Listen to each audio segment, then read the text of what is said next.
Երբ որ ասում ես տղաներին երիտասարդ, ինչու չես անում, ես լավ աղջիկ, հավատարիմ աղջիկ չկա, ինչու չկա, լիքն են։ Բայց դու ինչ ես փնտրում։ Դու պետք է հասկանաս դու ինչ ես փնտրում։ Եթե գեղեցկություն ես փնտրում միայն, չես գտնելու լավը։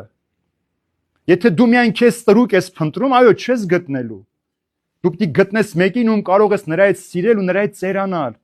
Այդտիսին պիտի փնտրես, առանց որի չես ուզելու ապրել։ Դա պիտի փնտրես քո կյանքի մեջ։ Երբ աղջիկներին ես ասում ես հավատարիմ տղամարդ չկա, ինչու չկա։ Լեփ լեցուն։ Պարզապես դուք հավատքով մարդկանց չեք փնտրում։ Դուք փնտրում եք գեղեցիկ, ֆիզիկական գեղեցիկ մարմին, հարուստ, լավ մեքենա, պաշտոնյա, դա եք փնտրում։ Եվ երբեմն դրա համար ենք աղոթում, որ մեզ լավ ամուսին տա, հարուստ լինի, մեքենա ունենա, որ ինքը խնդիր չունի, բայց թող սեր չունենա։ Դրա համար չկա մեր կյանքի մեջ այդ։ Մենք չենք կարողանում տեսնել։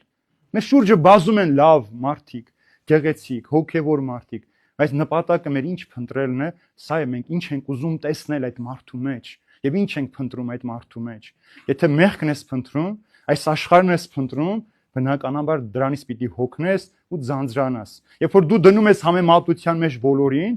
լավը կարող է չգտնես։ Այս աշխարհի մեջ անթերի մարդիկ չկան, կատարյալ մարդիկ չկան։ Մեր նպատակը անկեղծ մարդկանց փնտրել գտնել է։ Անկեղծ մարդիկ, ովքեր իրենք իրենց հետ մաքուր են, ազնիվ են, իրենք իրենց չեն խաբում։